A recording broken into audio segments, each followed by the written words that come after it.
Yo, what's going on, everybody? This is Nothing But Bangers, aka MBB, aka Bangers, aka I've got a Garchomp fighting deck that I want to show you that I think is pretty decent for a card that a lot of people, including a little bit myself, kind of wrote off as soon as we saw it, but there may be a little bit of kind of some potential for it, and it's just a really cool thing to go ahead and play some of these newer cards. So I've got some gameplay, and I will talk through the card choices in the deck. So let's get to it. The card choices in this deck made me want to have a little bit more room for another Marshadow and another Hitmonlee, but I decided against it. And the idea of this deck is basically to apply early pressure with cards like Hitmonlee. Maybe if you need to put in that Gibble or Gabite and start doing, some early game attacking there. So basically Hitmonlee is there to kind of get around Dredagon. And on the flip side, you've got your Gibble that you can kind of power up on curve all the way up to Garchomp and start having some good flexible damage. Now, the first attack for Garchomp is really interesting because it allows you to preemptively start putting damage on cards that might become a threat later on. And it also allows you to finish things off. So there's some good synergy between Hitmonlee, Garchomp, and Cyrus. And then on the other side of that Garchomp card, you can also potentially swing for 100, and it kind of acts as a little bit of a finishing move. But, realistically, 100 is not a ton of damage for a stage 2 EX, but it ends up being able to do just enough depending on how you spread out your damage. The other card choices in this deck are one Marshadow, and the Marshadow is there to basically be a threat for if your early Gibble gets KO'd or an early Gabite gets KO'd or even your Hitmonlee gets KO'd, at least your Marshadow can follow up and potentially trade a 1-prizer for a 2-prizer while you still find time to hopefully get to Garchomp EX. The double Cyrus has a lot of great synergy around Hitmonlee, and worst case, again, they start trying to pivot and soak damage. Well, Cyrus is going to be able to punish them for that. So Cyrus is going to be a great finisher, but I also included one Sabrina for those moments where maybe you need to get to their bench immediately without being able to put any damage on any Pokemon. But in the game that you're seeing, it's a good example of like, hey, I'm going up against, one of the better decks in the game, right? One of the top tier decks. And the way it looks right now, it's Greninja Darkrai, right? And I think later on they end up playing Sneasel, so maybe they were playing Weavile. Maybe a little bit too many different ideas in one deck. So that kind of, maybe makes this game look a little less impressive. But really what I was looking at when I see this game is, I'm going to have a hard time getting to Garchomp if I never draw Gibble, right? Like that's kind of the big issue that I'm noticing rewatching this game.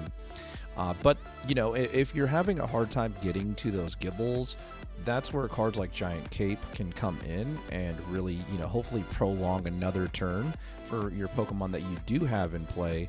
And when you start looking at what Hitmonlee does, right here, Hitmonlee is basically softening things up to where, hey, now my Garchomp can, if I get to it, can finish things off. Now my Marshadow becomes more of a threat as well. And, in combination, it's a really good little bit of synergy.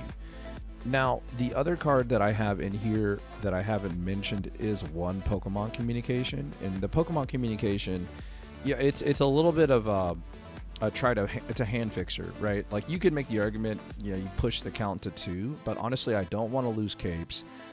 X speed is debatable. You could maybe cut an X speed for another communication if you wanted that consistency. But there are going to be some times where you want to save energy, and that's something that X speed really helps you do. But again, when I take a look at this deck list, there's a lot of people that will make comparisons between Garchomp, Machamp, Gallade, and even some of those other stage 2 fighting Pokemon. And what I would say is Garchomp is a little bit of a mix of Gallade kind of meets Hitmonlee, right? Gallade kind of meets Zebstrika, right? Like that's the way that I would kind of look at it, because it has that ability to place damage anywhere, but then it also does have like a pretty efficient or not a pretty efficient, but a pretty like respectable 100 damage attack that can end games. So in the game that you're seeing, I finally got to Gibble. I think I have like 4 cards in my deck. I mean, so that's supremely unlucky. But at the same time, my opponent hasn't really been able to shift into the active and start, really getting after me with Darkrai. And by now, I mean, the game is pretty much, in hand, because I'm going to be able to use Cyrus to my advantage. I'm going to be able to, finally get my Garchomp online. So again, the deck, it was a little bit slow in a brick hand, but I'm still able to kind of compete against some of the better Pokemon in the game when you start looking at, hey, I'm staring down a Greninja, a Darkrai, and a Druddigon. So again, when I look at this deck, I just think like a lot of people, like I said, they're going to try to compare Garchomp to, a bunch of those fighting EXs that are stage 2s. And like, it's just, it's similar, but it's just very different because again, with Garchomp, you can kind of start, you can see a threat coming and put 50 damage on it. And now when it comes into the active, it may be in one-shot range, which is massive, right?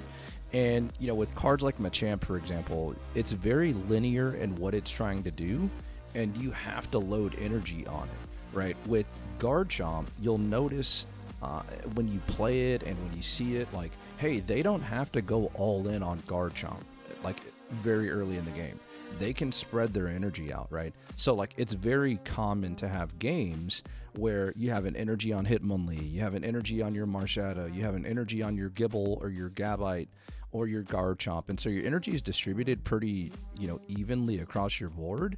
And the reason why I bring that up is, like, sometimes when you play decks like Machamp, for example, even decks like Golem, you find yourself kind of all in with some of those Pokemon, and you need them to kind of sweep and carry the game.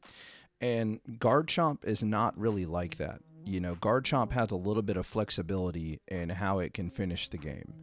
So again, one of those cool things about the deck, and like the other thing that I would say too is, like, because it's not all in, it allows you to be a little bit more flexible with pivoting and utilizing that large body, right? I mean, we're talking about 170 HP, and with a cape, I mean, that's 190 HP, right?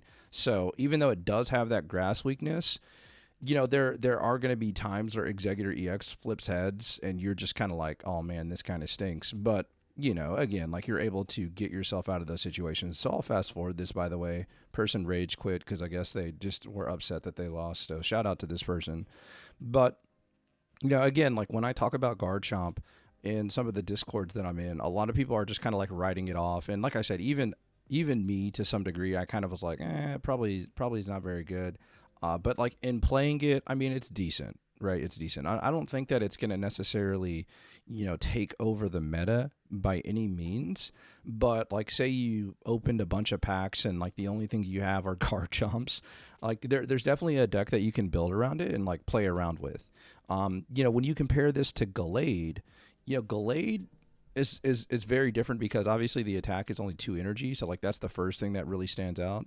And so, your damage cap, maybe it can be higher in Gallade decks, but it also can be lower depending on like how your opponent decides to play around it. But again, when I take a look at the overall synergy of what this fighting box deck is doing with Garchomp, I do think that this is probably one of the better builds that you can play for Garchomp.